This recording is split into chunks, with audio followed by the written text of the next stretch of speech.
Somebody Crunched Colin by Sarah Roberts.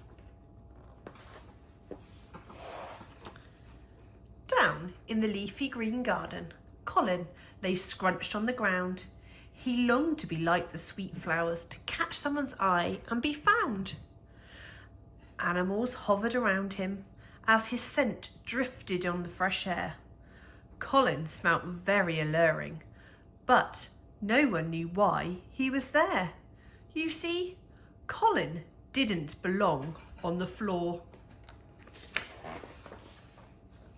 Out of nowhere, a bandit came creeping in a sneaky black mask with a striped tail.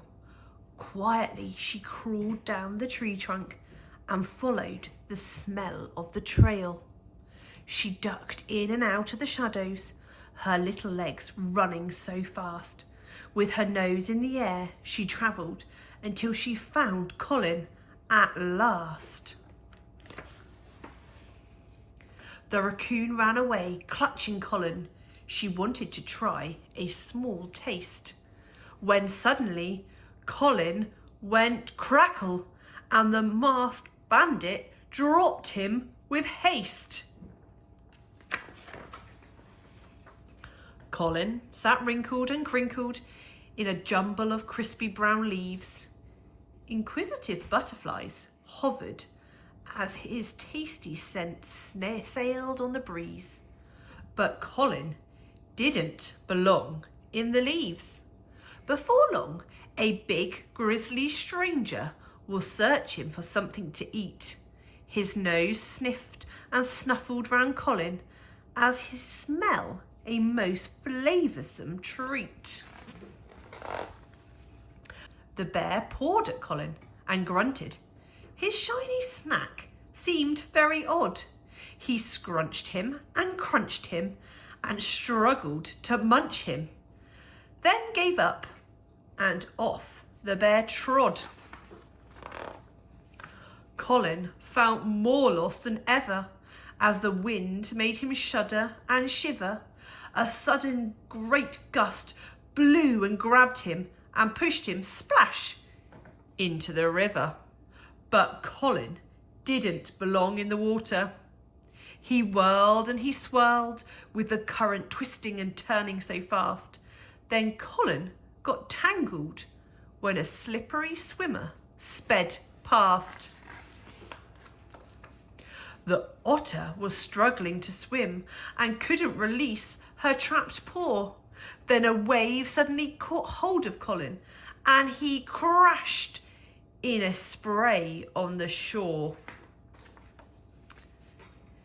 Though he was soggy and crumpled, Colin still sparkled and shone, and just like the flowers he admired so, the allure of his smell carried on. But Colin didn't belong on the shore. Colin glinted and caught the more attention as a sharp-eyed collector flew by. Swiftly she swooped down to grab him and lifted him up to the sky. The bird flew away in an instant with Colin gripped in her small beak. As an eagle launched down without warning, the small bird let out a great shriek. Colin now flickered and fluttered as he drifted back down to the ground, where a furry friend bounded straight over and barked at what he had found. Wagging his tail excitedly, he slobbered and sniffed with delight.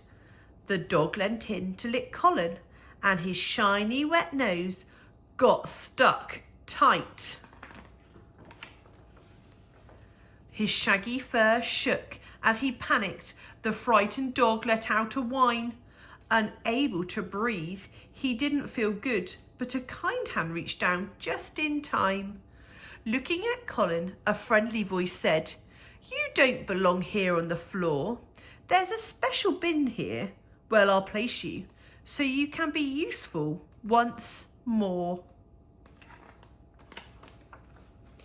Back in the leafy green garden, with the song of the birds and the bees, the child picked up Colin, the watering can, and they watered the flowers and trees.